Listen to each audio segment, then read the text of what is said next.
Welcome to Sideline Sanity with me, Michele Tafoya, sponsored by Legacy Precious Metals. There has never been a better time to invest in precious metals. Go to legacypminvestments.com, legacypminvestments.com.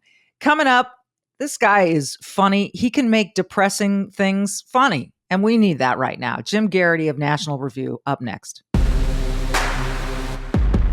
For nearly 3 decades, she's reported the action from the sidelines. She started very young. She's covered the NBA, NFL, Olympics, and the college football and basketball national championships. And now, during these insane times in our world, Michele Tafoya thinks we need a serious dose of sanity. This is Sideline Sanity with your host, one of the sanest people on planet Earth, Michele Tafoya. All right, welcome to Sideline Sanity, everyone. Michele Tafoya with you, and I'm pleased today to be joined by Jim Garrity because I read his stuff in the National Review all the time, and then I was alerted to the fact that he writes these thrillers, and I have lately sort of gotten into these. Jim, welcome. How you doing? I'm doing great, Michele. Thank you very much for having me on your show. I think I speak for a lot of people when I say you will be missed in your old profession, but welcome in your new profession. I appreciate journalism's gain is sports journalism's loss. So, Oh gosh, that is so kind of you. Thank you. Well, we have gained in this household because my husband started reading one of these last night. He's intrigued. So the first one, right, Between Two Scorpions, is the first of the three? It is, yes. It's sort of numerical, and for people who ask, wait, what happened to 1? What happened to 3? Well, exactly. I have stories in mind that will fill in those gaps. 1 would probably be much more of an origin story. 3, okay. I had this idea for a story based on the idea of an old CIA Cold War veteran spy and his diary getting stolen. And I looked up, basically I came up with the idea of like what conspiracy theories turned out to be true. And it turned out that during the Cold War, all kinds of stuff that sounds like crazy stuff, like the Dalai Lama working for the CIA, turned out to be true. Way back when Tibet was fighting China, he was on the payroll. So the idea was that his diary would have all of these things that sound like crazy conspiracy theories, but that actually happened in the real world. But in the fictional world, these would be this like giant secrets that couldn't get out there. And it was really great. And then COVID happened. And COVID makes this, the life and death stakes seem huge. And that's what turned into Hunting for Horsemen. I was thinking about during these, very dark, depressing times in people's lives, what would my characters be doing about then? Would be doing at that time. And Hunting for Horsemen is about this concept called an ethnic bioweapon, the idea that you could engineer a virus to target particular genes. And use wipe out anybody from one particular person with particular genes or one particular ethnic group. And this is very much a real life concern. The technology would not be exceptionally hard to do. There is a reason, like when the president leaves an event, they take his glasses, they take his silverware. They don't want his DNA being left anywhere so that someday somebody could decide to kill off the president by creating something that would target his genetic code. So this is the kind of stuff I should also warn you and your husband and other readers out there. I have a quirky and weird sense of humor. People have said this is like watching a spy novel if they all talk like Dennis Miller monologues. Rapid fire pop culture references and things like that. So lots of great writers like Brad Thor and Brad Taylor have written nice things about this. But I recognize my style is very different from theirs. And so if if you want a Clancy techno thriller, there are a lot of great guys out there. Mine is going to have more humor and weirdness than you might expect in a book of this genre. So that's one of the things that I think is really cool about it. And we're big Dennis Miller fans in this house. So that's going to go over really well. And the new one that drops the day we are recording this is Gathering Five Storms, right?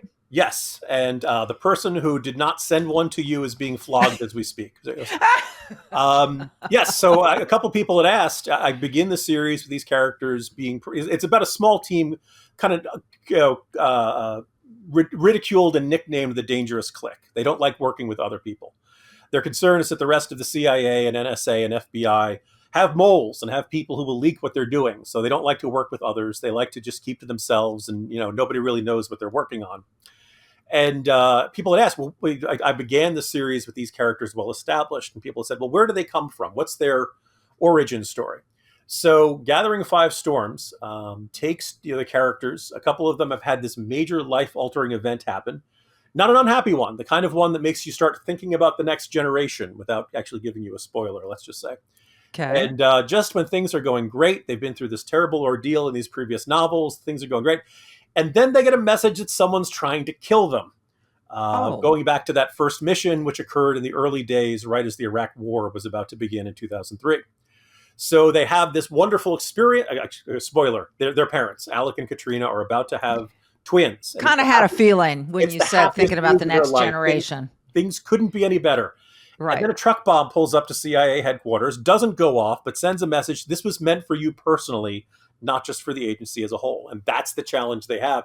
And the other challenge, it has something to do with their first mission, except everybody from that first mission, everybody they fought, is dead. So now the question is, all right, who is doing this to us? Zombies? Ghosts? Yeah. So that's the plot gist of that one. And it was a lot of fun. This one was cathartic, particularly the idea of writing these characters as new parents. Not something you usually see in the spy thriller. No, genre. that's unique. That's it's so intriguing, and people do rave about these books. Well, I hear people rave about all of your books, and your writing style is distinct, and I enjoy it tremendously. So, having said all that, people should buy the new book. All right. No, that's about exactly the message I want everybody to take from this. Thank you, Michele. That's what we want to say. And then but buy all three so that you know what you're getting into. You know what I mean? Like you go in order. Yeah. Wouldn't that make sense? I try to make each one accessible if it happens to be the first one you pick up. But yes, I think you'll most enjoy them going in order. And everyone raved about the first one, so See, yeah, that's all you need to know. I peaked, but no, I think, and the interesting thing about this now, tell me, has there been any television interest? Because these books, like these serial books, right, get a lot of attention from the Amazons and the Netflix and the Apple TVs of the world because everyone loves to binge watch stuff now, and they'll watch it. So are you getting nibbles for that? Or can I ask? Well, my general response, Michele, is from your lips to God's ears, or for the director of Netflix or something like that. Before I wrote this, I wrote a novel that somehow made the Washington Post nonfiction bestseller list. And I went and I checked, and once they put that there, they can't take it back. So I was very happy with that. Called The Weed Agency. And this was basically a very realistic, well-researched novel about why the federal government works the way it does. And it's a comedy. It is kind of about people who go to work for the federal government. A lot of people who work for the federal government. It's about this fictional part of the Department of Agriculture called the Agency of Invasive Species, based on a real-life interagency working group in which all kinds of people whose job are to, the spotted lanternfly, weeds and bugs and Asian carp and all kinds of stuff like that. There is an interagency working group, and this Random House basically said there was a publisher there who had an idea for this book, and they said either you could write a nonfiction book about this interagency working group, which struck me as the most boring topic I could possibly write about, or I could write a fictional book, but just something that would help illuminate the world of the federal government and federal bureaucracy, and why do bureaucracies form? Why do they get so tied down in red tape? And not only did that get good reviews and good response and good sales, a lot of people who work in the federal government loved it, and it was not because it was making fun of why the federal government is the way it is, but these people live it. And it's one of the things I pointed out is that nobody goes into the federal government because they want to be a bureaucrat and they want to be a bad person and they want to tie things down in red tape and make sure nothing changes. People go to work for the federal government because they want to make the world a better place, even if those of us on the outside of government may not feel like they're doing such a great job of this.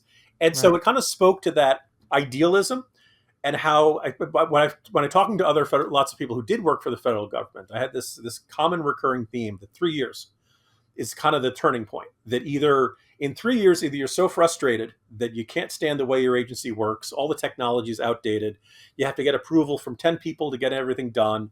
If we haven't done it before, we're not trying anything new, all that whole mentality. If you can put up with that for 3 years, then you begin to assimilate into the collective. And everybody who goes in with new ideas and new energy and all that kind of stuff goes in and they don't have enough power to change things. So what they do is they say, okay, I need to get one more rung up of the ladder. When I get a little bit of authority, then I'll be able to make those changes. And then a few years go by. And then they find out, well, I didn't really have enough power to do that. Then I got to get now I have to get up to the assistant, regional manager, director, or something like that.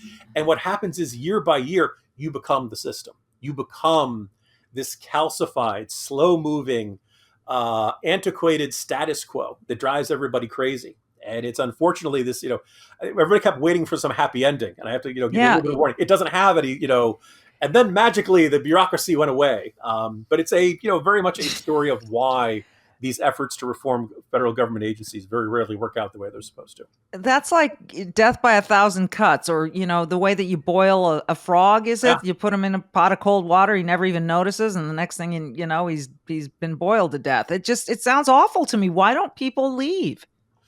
Because there are, one, it's very hard to fire these people. And it's, probably the most safe employment as you're possibly going to find. I think some people generally have a sense of mission, particularly at play, like you or I may have never wanted to work with the U.S. Forest Service, but the people who do are really interested in forests, and that's what they want to do. People who are economists who work for the Department of Labor, Department of Commerce, these are not the sort of things that I'm a storyteller, right? I like to keep people. If you've noticed the frustrated drama kid who very easily could have enjoyed making people laugh on stage as part of my personality, that's why I probably wouldn't be very happy in an office where I was running up numbers or something like that. But there's some people, this is what they want to do in life, and that's not even getting into the parts of the federal government like the FBI, the military, the defense. The Department of Defense has all kinds of civilian employees, all that stuff who really do have important responsibilities and duties. And I think the good ones, I mean, sometimes it drives them crazy and they decide to leave. Some people feel a sense of obligation. Well, if I leave, then only the idiots are left. And they're the ones who are really going to screw up what this agency is supposed to do. So I think that's often what probably draws people into those jobs as well. Like, the altruistic people who do want to run for office because they don't want a bunch of goons running the joint. And I think once you get there, you find that your hands are tied by goonery and other forces. But it's depressing to me. This is not what I wanted to hear. Topics funny is what I really try.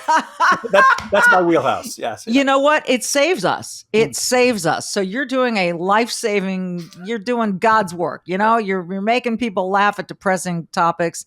That's important. That's important work.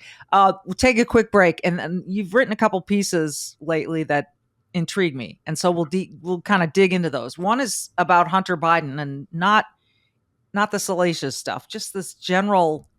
Why the hell don't people care about this story? And the second one is about Florida and Ron DeSantis. We'll start with Florida when we come back from this break.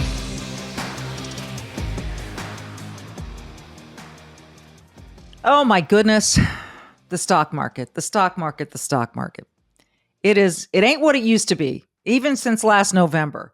But you know what's been on the rise? Gold. Gold has been on the rise. So meanwhile, your gas prices are driving you crazy. The stock market's up and down like a roller coaster. Inflation is worse than it was a year ago. Heck, it's worse than it's been in about 4 decades. We've got a war going on. The markets don't like all this instability. But the good news is you have options. Yes, you do. Gold prices are rising as investors turn to gold for protection. Gold provides a hedge against inflation and protects against a weakening dollar. Legacy Precious Metals is the only company I turn to for investing in gold and silver. I trust them. And you need an investment that's going to protect your wealth in retirement. So why not give them a call? Just ask them questions. I'm sure you're curious. Call Legacy Precious Metals. Do it today. Be proactive while there's still time, because remember 2008? Those who invested in gold saw huge gains while others lost their retirements. Legacy Precious Metals can give you advice about all of your options for investing in gold and silver. So give them a call. You can speak to an IRA expert at Legacy Precious Metals. Here's the number. Grab a pen, 866-528-1903. 866-528-1903, or download their free investor's guide at legacypminvestments.com, legacypminvestments.com. All right, so I'm sitting here and I've got it in front of me, National Review Online. The hashtag resistance playbook fails Democrats in Florida. Mm-hmm. What should people take just from the headline to make them want to read? Sure. Well, as we are speaking right now, Michele, people in Florida are voting in the primary elections, and Democrats are deciding who's going to take on Ron DeSantis. If you asked Democrats about a year or two ago, who do they want to take on DeSantis, they probably would have said the state agriculture commissioner, the only Democrat who's been elected statewide, Nikki Fried, who was kind of that hashtag resistance, fired up, going to get the Democratic grassroots fired up type of candidate, um, who had called Ron DeSantis a dictator, an authoritarian, that he's sucking up to insurrectionists and white supremacists, like all the stuff that had become big part of the Democratic playbook in 2018 and 2020. And I'm a man of the right, but let's acknowledge Democrats had a pretty darn good year in the 2018 midterms. Yeah. And then in 2020, they won control of the Senate, won the presidency, and along the way, they won a bunch of governor's mansions. Came very close in Florida in 2018. So, this generally had worked. And the other person who just chose to run is probably very familiar to anybody who's followed any politics in Florida in a while. And that is Charlie Crist, who ran as a Republican, was elected governor as a Republican governor way back in 2006. 2010, he chooses to run for the Senate. There's this other guy by the name of Marco Rubio. He looks like a teenager. What do I have to worry about him? Lo and behold, Charlie Crist was seen as this moderate squish. And believe it or not, kids, back then, Marco Rubio was seen as the conservative choice. And Rubio overtook him. And then, Crist decided, well, I'm going to run for governor as an independent. Or I'm going to run for Senate as an independent. Right. And Rubio won that one. So he ends up running for, spending a few years out of government. He was in a couple of law firm ads that made me cringe. Maybe your mileage will vary. And he was elected to the House, and now he's running for governor again, this time as a Democrat. So he's now run for statewide office as a Republican, as an independent, as a Democrat. If you don't like his principles, don't worry, they'll change. Right. I was going to say, how can you know what you're getting with this guy? Yeah. Charlie Crist is the name you know, and the name you're kind of tired of at this point. But nonetheless, so you looked at this, you kind of would have figured, okay, well, considering the mood of the Democrats, Nikki Fried would catch fire. And she really hasn't. And one of the things I think is significant about this, I think Ron DeSantis is going to win in November. I'm not that worried right now in head-to-head polling. He's beating Crist by about 6 points. He's beating Nikki Fried by about 9 points. And remember, he overperformed his polls last time around. So that itself is not really what's at issue. I think what's really interesting is that Nikki Fried has run what is basically the classic hashtag resistance style campaign, including literally comparing Ron DeSantis to Hitler, making Nikki Fried, as far as I can tell, the only Jewish candidate who's ever been criticized by the Anti-Defamation League for saying comparing the governor to Hitler is not appropriate. You can disagree with them all you like, but this is a really unique set of circumstance, and you should not invoke the Holocaust in circumstances like this. Nikki Fried, look, polling indicates Crist is going to win tonight by 30 points. Oh. That's crashing and burning. And that's kind of an indicator. To me, I think that says the resistance argument, the resistance movement, tone, style. Not only is it not taking Nikki Fried to victory in the general election, it's not even winning over Florida Democrats. And I don't think it's because Florida Democrats are so inclined to defend the good name of Ron DeSantis. I think either they're tired of it themselves, or more likely, they just don't think the general electorate wants to hear this stuff anymore. And that it comes across as unhinged and unpersuasive and all that stuff. So I think that's what's significant. And look, Ron DeSantis has been widely mentioned as a presidential candidate in 2024. I think it's all, I'd be really shocked if Donald Trump did not run in 2024. Yeah. If he didn't, I assume it'd be some health issue or something like that. So a big question about Republicans is going to be looking at how does Ron DeSantis do in this year's, reelection bid.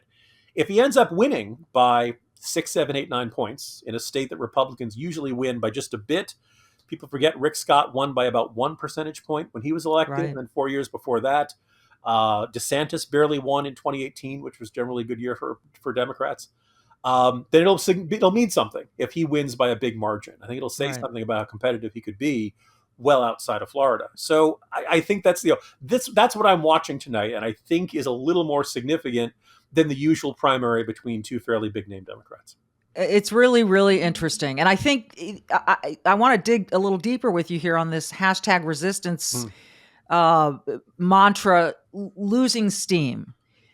And I think one of my observations has been that you got rid of Trump with your hashtag resistance and all the comparisons to evil and calling him every name in the book.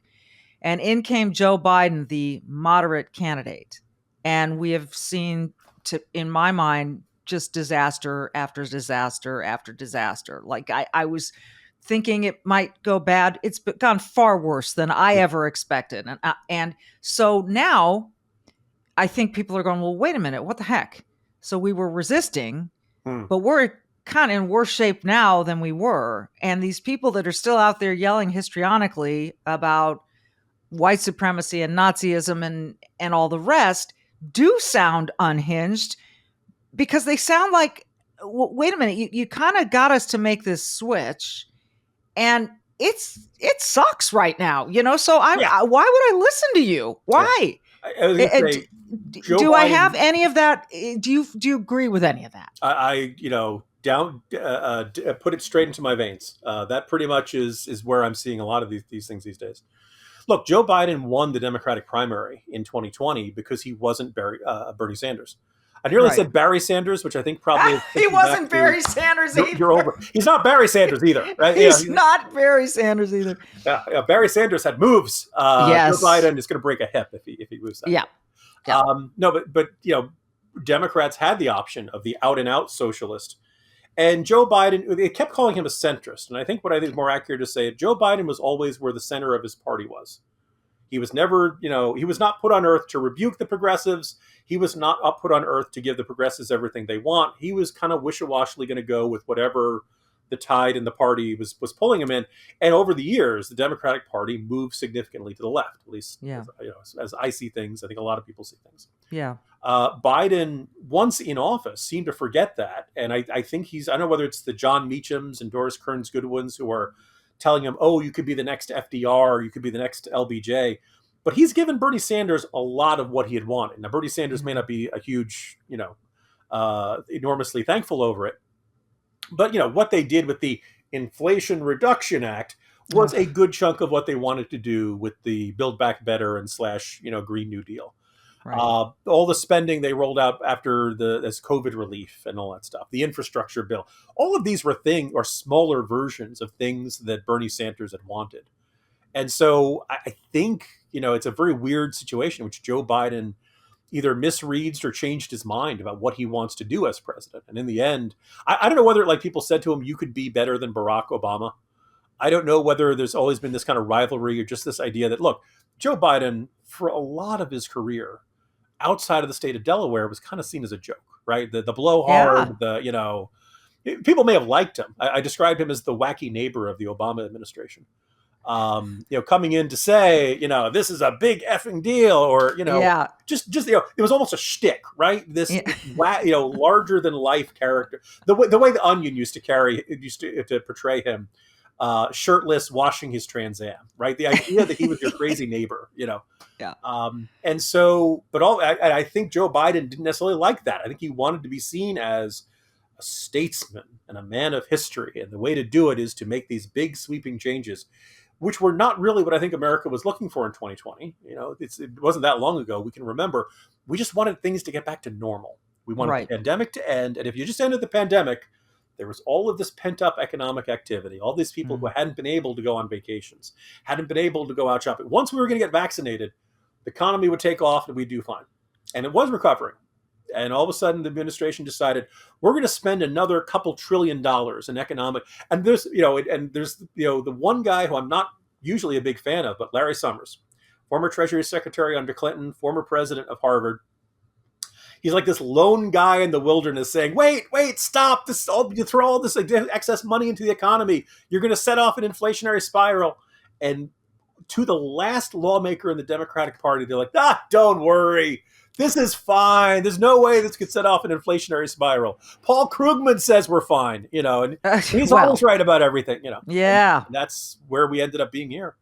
No, I agree that Biden has turned out to be a significant. I figured in a way his age and low energy, as the former president might put it, would actually work in our favor. That in the end he would not be that active a president, and that all we really needed after getting COVID solved would be a caretaker president. Yeah. Instead, he's decided to swing for the fences, and I think he's generally got bad instincts on a whole bunch of things. And so, well, yes, it's hard to disagree with that he's generally got bad instincts. Mm-hmm. We've seen it time and time again, just with the things he says. Yeah. In public, right? There's no way the Taliban's taking over. You're never going to see, Well, I mean, even going back to some of his previous election claims, way back when he lied about his resume. I mean, these things that he said he had accomplished that he hadn't. And so it's kind of weird that he's made it this far. But, he's, like you said, he's that affable, kind of funny dude you want to have around, I guess. I don't know. But I often wonder, though, is it really Joe who's steering the ship? Because he doesn't seem capable. Whether or not these are his ideas is one thing. Is he capable of formulating these ideas? I don't know. So, look, we could all tell in 2020, or probably early 2019, when his presidential campaign began, that this was not the same guy we'd seen as vice president. That in that intervening 2 or 3 years there, he'd gotten old.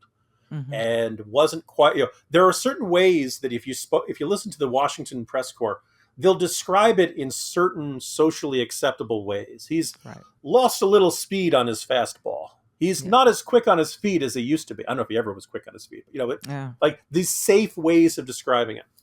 And I think where it really became indisputably obvious was right around 1 year at this time. Afghanistan's falling apart, and Biden did not appear in public for 4 days. And that's kind of when you'd most expect a president to be out there doing messaging. When he did start appearing, he was offering statements. He was not taking any questions. The statements he was offering were not really offering great clarity on what the plan was for what was the evolving debacle in Afghanistan. And then when he did do an interview, it was one with George Stephanopoulos, where he's like, "That was like 4 or 5 days ago, man." It was a bad performance, and it was right around there. Well, I'm okay. This is not the Joe Biden we're used to. Whatever he was then, this is not a guy who, like, if he's not, if he was good at communicating, they'd be putting him in front of the cameras. Right. He can't. And so the question is, what's going on there? And in the years since, it's just very clear. He spends just about every weekend back there in his beach house in Delaware. Right. He really doesn't do events before 10 a.m. He really doesn't do events after maybe 3 in the afternoon. You notice he very rarely does evening events. State of the Union once in a while, but really, he has a very light schedule, and I don't think that's a strategic choice. I think he's only got a certain number of good hours in the day. And ironically, for a White House, people who've worked in the White House will tell you the most valuable resource you have is the time and the attention of the president, because it is a finite figure and there's a million things the president's going to do every day.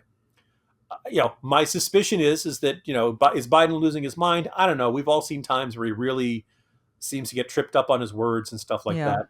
Clearly, he's got some stretches of time in which he's pretty good. I just think it says something that we only see it around the middle of the day, and we almost never see it on weekends. And he had COVID. I'm really glad he pulled through fine. Glad to hear that. But then he went on vacation to South Carolina, and now he's in Delaware, and he really hasn't been seen much in a month. And ironically, his approval rating is improving. Ironically, I think that's probably the point. Absence makes the heart grow fonder. Yeah. Oh, interesting. Well, especially when you're not around screwing things up anymore. Yes, you're just keeping quiet. All right, we'll continue. I didn't mean to get so deep into Biden here, but we did, and it happened organically, which is the way I like it. So we'll dip into Hunter Biden next, because while all this is going on, and while the country is upside down, in my personal view, for some reason, people just don't seem that interested in Hunter Biden in the way they seemed really interested in all the Trump kids. We'll talk about that after this. You hear these two words together, Marxist agenda, and you think, oh, this sounds, like a conspiracy theory. But then you watch Uncle Tom 2, which I watched recently, and you see that this may not be the conspiracy theory you thought it was. Uncle Tom 2 kind of lifts the veil on that Marxist agenda, which is working to push anger and discontent to overshadow Blacks' identity with the Christian and American culture that made them successful. And Uncle Tom 2 is coming out in a couple of days. You can pre-order it today on salemnow.com. Salemnow.com. I highly recommend this film. Everyone should see it.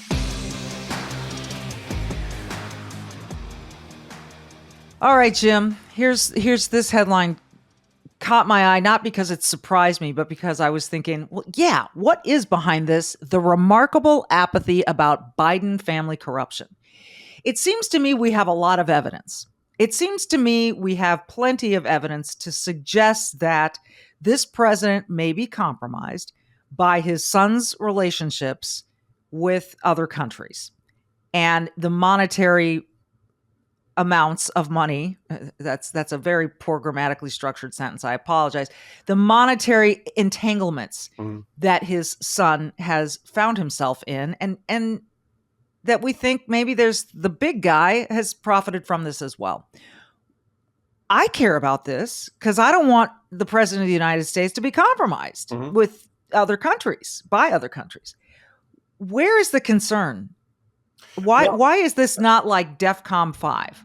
No, okay. So I am one of those folks who, by the way, DEFCON 1 is the highest one. DEFCON 5 is the lower piece. No, it's okay. See, this is stuff they don't teach you in sports. Well, okay. So I got that wrong for years, and then somebody in the military was like, Jim, you've been doing it wrong for God knows how many years. And now you'll do it right from here on out. And I will. Why isn't this DEFCON 1 or at least 2? Yes. So what spurred that was, first of all, we should point out, Hunter Biden is under investigation. He has been under investigation for really the better part of 2 years now. It's been very vague. One of the arguments or one of the issues, at least according to some leaks to institutions like CNN, is that it's a question of did he pay taxes on all of this overseas money? Issues regarding whether he lied on his application for a gun permit, where he said he was not addicted to any substance. And then later in his memoir, he said that he said literally doing cocaine every 15 minutes. Yeah. Now, I've never done cocaine, and I don't know if it's really keeps you on that kind of metronomic schedule, or whether he's kind of like his father and he keeps using the word literally when he means figuratively. But either way, he was doing a lot of cocaine. He himself writes it. I don't think anybody would dispute that. And if you say on the penalty of perjury, I am not doing any drugs, and you're doing drugs, every 15 minutes, that's a bad thing. That's a violation of the law. Right. If, now, I'm not even going to get into several things embarrassing, the stripper, the out of wedlock child, all kinds of stuff like that. I'm just going to observe one of the things. Every president has embarrassing relatives. Billy Beer from Billy Carter, for certain listeners maybe old enough to remember that. Roger Clinton, who was going to get his country music career started under Bill Clinton. Right. Like that by itself, a presidential relative who's doing things that seem unpresidential, that by itself is not really the problem. Right. The problem was that when Joe Biden was vice president, we all went through the Burisma stuff during the campaign, but also Hunter Biden was part of a investment group that attracted investors, including a huge investment and a payment of around a little bit less than $5 million personally to Hunter, from a group that was basically a subsidiary of the Chinese government. Technically, it was independent. But as all entities in China, you only do what the Chinese government wants to do. And eventually the Chinese government took over the assets of that company. Okay. So one of the things when I wrote that towards the end of last week, and man, oh man, did that get, the hornet's nest of the online left, spitting hot fire over it. I wanted to say to all of these folks that, look, it's under investigation. It's been under investigation for 2 years. Certainly it's nothing speedy going on. But even if this was legal, wouldn't this bother us? Shouldn't this bother us? I think when you become president of the United States, you and your family have to give up certain things. You give up a certain amount of your privacy. Like you're getting a lot. You get to live in free public housing, this very nice white building at 1600 Pennsylvania Avenue, right? You're getting a salary of $400,000, and the taxpayer pays to fly you around everywhere. But presidents do pay for their own food. So every month the White House gives them a bill for expenses for that. But by and large, when you're president of the United States, you have enormous powers. I think you give up certain things that private citizens get to do as a result of that. And one of those things I think you should have to give up is go into business with foreign government. That seems like, I don't feel like I'm asking too much. And the other thing is, I think it's kind of glaring here is, Hunter Biden, who again, by his own memoir, in his own words, describes himself as being utterly addicted to drugs, and his life is a disaster, and he's sleeping in public, and he, having all kinds of withdrawal. And yet somehow these big foreign entities keep wanting to hire him as a consultant. And I'm like, and we all, what expertise in natural gas pipelines did Hunter Biden bring to the table? What expertise about Chinese investments did he bring to this? This looks rather transparently about people with very powerful entities that wanted to effectively buy a friendship with the Biden family. And I think that's bad, even if you can't prove that violating some law in a court of law. And I think, it's also worth noting, as I put in the piece, right around this time in early 2019, this is pre-COVID, Joe Biden was on the campaign trail, and when the topic of China came up, he was not a China hawk. He was basically saying, the idea that these guys are competitions for us. He really was downplaying the idea of China as a right. Now, I will give the president credit. He speaks about China very differently now. A lot's changed since then. There are about a million Americans around who aren't there because of a virus that emerged in China. Yeah. Michele, as you know, I'm probably one of those crazy people who keeps obsessing about the Wuhan Institute of Virology, and I'll just send you just summarize the Jon Stewart routine where he's screaming about if there was a chocolate outbreak in Hershey, we would start looking at the chocolate factory. There's a gain of function bat virus research lab right in the middle of Wuhan. Maybe that has something to do with the outbreak of the virus. So There's that. There's the issue of Taiwan. There's the issue of the crackdown in Hong Kong. There's the genocide of the Uyghurs. Your work showcasing Nike sweatshops over in China. There are a lot of reasons for Americans to look at our 30-year engagement with China and say, this has not worked out the way we expected. We were told by both the Republicans and Democrats, Bill Clinton was a big fan of this, Newt Gingrich was a big fan of this idea that if we engaged more economically with China, we would make them more like us. That failed. We, in fact, are more like them. When you see the NBA banning the Free Uyghurs signs from their arenas, I think we've become more like them. You're giving me chills right now. Okay, yikes. I bring the most depressing topics to you, Michele. It's very, But we're laughing. That's a good sign. But when you just said that phrase, we've become more like them, I agree. Mm-hmm. And people should be alarmed. It's insane to me. And the NBA is a huge culprit, and Nike is a huge culprit. A quick aside, I had a phone conversation with the CEO of a clothing department who I called out on Twitter because they made some of their things in China. She called me out of the blue. I don't know how she got my number, but she did. And this is not an inconsequential company. And she talked to me and said, what would make you happy? I feel like you're humiliating us on Twitter. And I said, look, I realize that a lot of manufacturers do business in China. They manufacture in China. But when are you all going to get the balls to band together and say, we're too dependent? Now, this is just clothing. There are a whole lot more things being made in China that are more consequential than clothing, I grant you. Mm-hmm. But if we continue to do this business, I just feel like we're telling China, you know what? That's okay that you have slavery, and that's okay that you're committing genocide against these Uyghurs. That's all right. We're going to continue to pay you very, very little money to manufacture our clothes that we're going to mark up 4,000 times when they come here.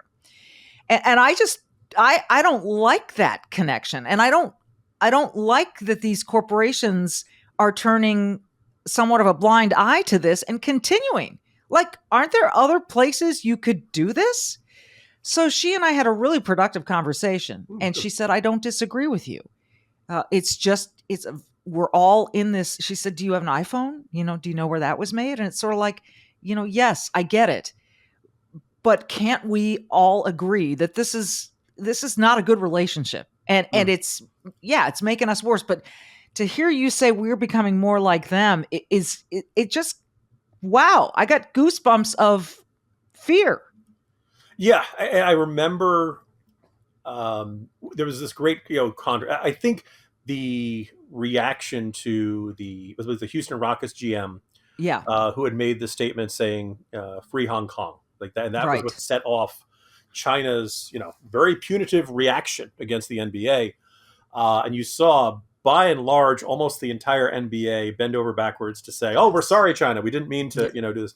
Jesus. LeBron James and a whole bunch of NBA stars who are very outspoken about, say, police abuse of Yeah. minorities in the U.S. A topic I think they should speak up about. And I think Sure. I am not one of those shut up and dribble types. I very much No. believe Agreed. professional athletes can call attention to issues that need attention, and they should be encouraged. One of the great ironies, though, is that all of these folks who are usually very outspoken about these, like, look, it's complicated. Who's to say? Look, the Chinese are beating people in Hong Kong, but who's to say who's right? Maybe these cops are right to beat these. I'm exaggerating slightly, but Right. that's kind of I what get it. um, Yeah, they just say it's complicated and you need you like, need to educate yourself a little bit more is it? when it's Yeah, doesn't fit. Yeah. Go ahead. no, it's the question of the what, and of course, everyone for a long time there was this mentality in corporate America, but also in large swaths of the U.S. government, that China was going to be our partner in prosperity. Um, I am very, I'm going to take a brief moment to be a little not promotional of myself, but of my employer. I'm very lucky to work for National Review. National Review is owned by National Review. And oh, by the way, William F. Buckley said he founded National Review to make a point and not a profit. Boy, have we followed that advice all too well many years. But so we run on advertising, subscriptions. We get a little bit of money through the cruises, and we beg our readers for money, and that's what keeps us going. But the nice thing is, we don't have Rich Lowry bobbleheads that we have to sell in Shanghai. We don't have a National Review amusement park that we're building outside of Beijing and all that kind of stuff. For Disney, for Comcast, for Universal, for all of the whole bunch of these big companies, they're, if not the news entities themselves, then the parent companies that own the news entities have exceptional investments in China that are entirely dependent upon the goodwill of the Chinese government. I'm not saying that any of these publications have single-handedly decided, oh, we're not going to report on that. I wrote about this a little while back and I screwed it up. The New York Times did a fantastic 10-part series on the oppression of the Uyghurs. Yes. CNN has done tough reporting. There are a bunch of publications that have done really good reporting as best they can, with knowing that they probably have government minders and dealing with harassment from government inside China as best they can. That said, I don't feel like it's really actually changing many of our policies. I do think that by the COVID-19 pandemic, coupled with Taiwan and Hong Kong and the oppression of the Uyghurs and the sweatshops, and when the CEO of a clothing company says, "Well, look, where's your iPhone made?" That's right. It's real. We spent 30 years becoming economically intertwined with this country. It's going to be exceptionally hard to disentangle ourselves. They are right to say you can't do this overnight. Right. But you got to get started somehow. And it really feels like this sense of, look, what are you going to do is an effort to shrug. And we don't think well of people, Americans who invested in Nazi Germany. Investing in the Soviet Union in the 60s, 70s, and 80s was pretty much unthinkable, right? So, I think for all these people, the question is, how do you want to be remembered by history? Because I think we're going to see the genocide of the Uyghurs as bad as any other one of these efforts to wipe out an ethnicity.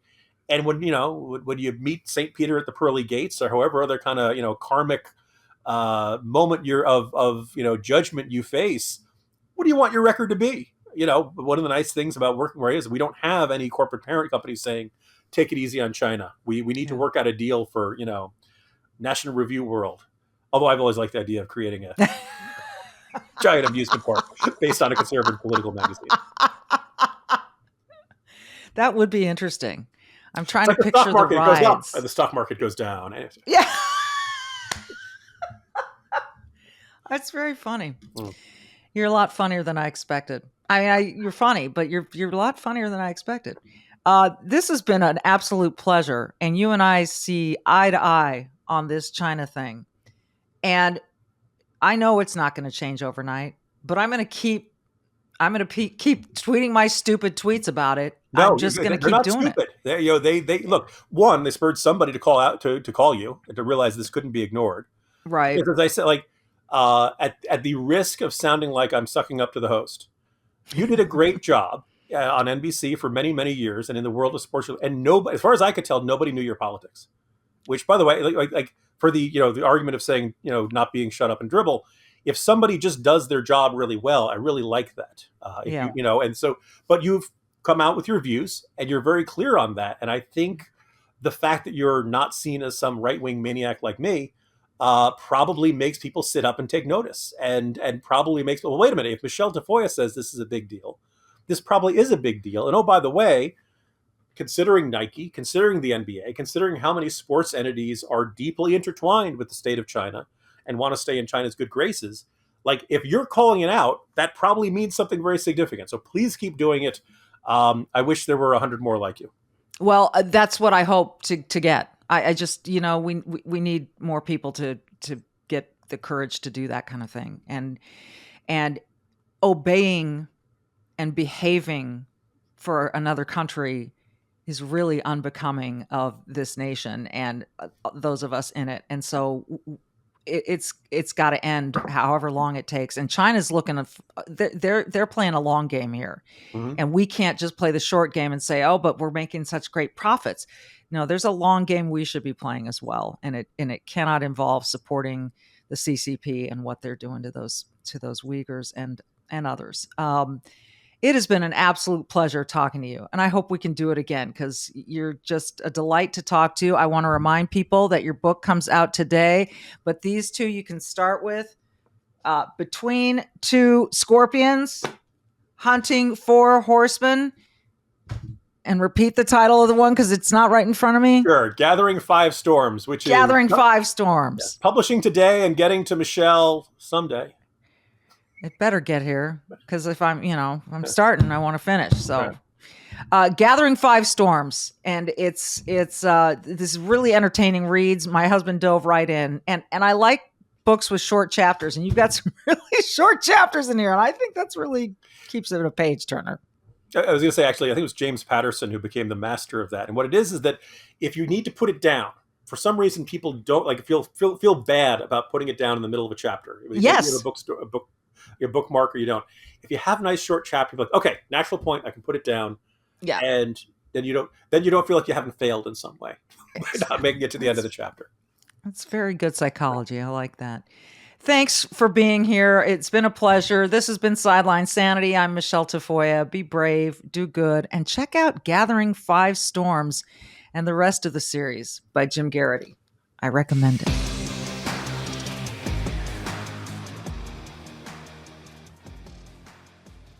Well, we always appreciate it when Charles Thorngren can join the podcast and talk a little money and gold in particular with us. Gold and silver. And Charles, these are mad times. I mean, it's just really wacky.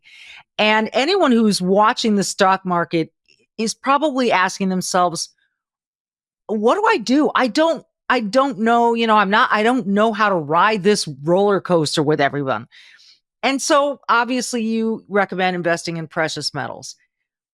What's the first step that someone should take in learning about what precious metals can do for them? The first step, give us a call, right? We're going to show you what options there are available. That's what Legacy is about, is showing you options and educating everyone. The important thing to know is that we don't invest in gold and silver because it's pretty or because it's unique. Those things are true, but we do it because it has the history of being the true diversity for someone's portfolio. It's the insurance policy against everyone's retirement and their savings. So this is why we look at gold and silver specifically. It's the currency that was always meant to be, right? It is not a fiat currency.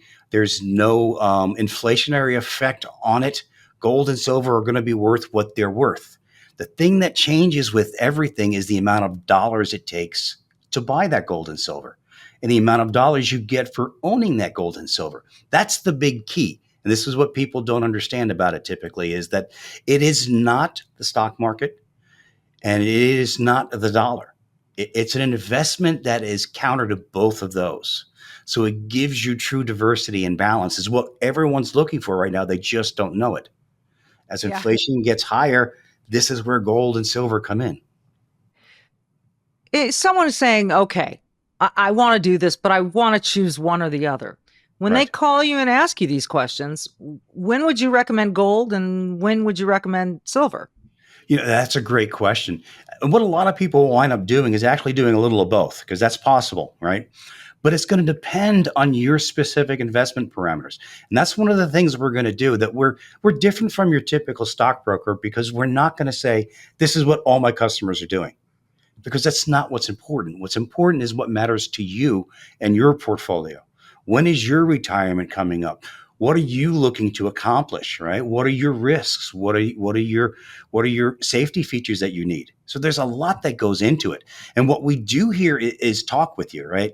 Our big thing is to educate you so that you understand why you're doing it, as well as in what form and fashion, because that's important. Yeah, it is important. And I think too that people probably think I'm a small investor. This is not for me. I can't afford to do this. I can't afford to do this at a level that will benefit me. To them, you would say what?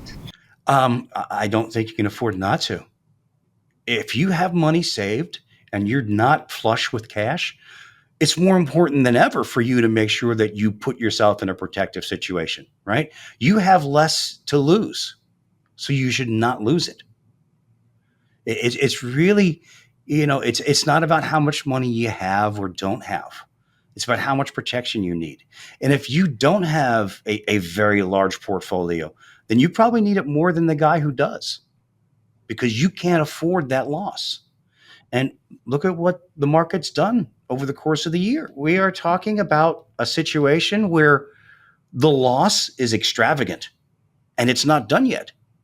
This is why we look at precious metals to counter that.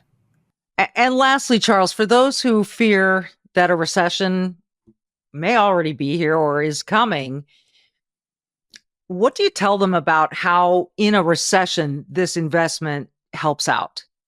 Great question. Couple answers there. We are in a recession, but the reality is it's not going to get bad for a few more months. Then it's really going to be bad. What we see happen next year is going to be devastating.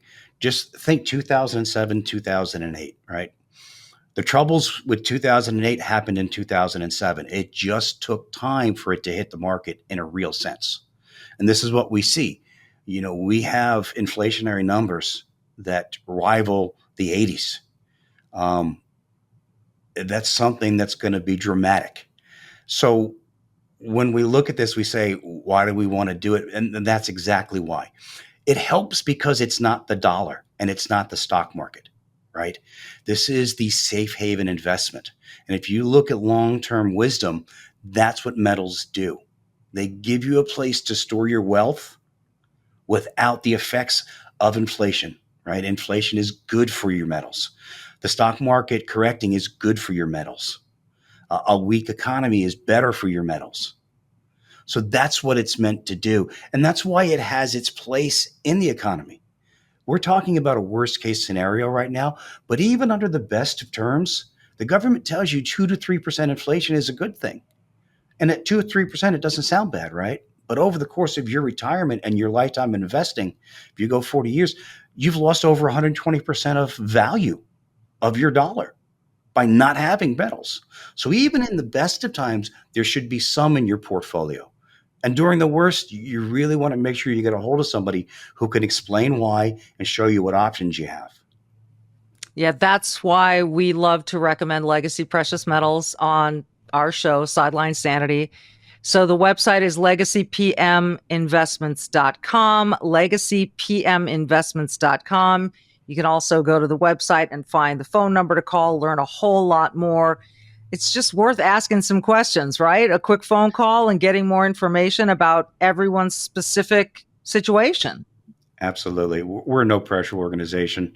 Everyone who contacts us, they reach out to us. We share information. If it's right for you, great. If it's not, that's great too. Learning something never hurt anybody. No, that is true. And we're glad we had you on to learn something from you today, Charles Thorngren. Again, it's legacypminvestments.com. Please go check them out. Just ask some questions, learn a little something. Thank you so much, Charles. My pleasure. Thank you.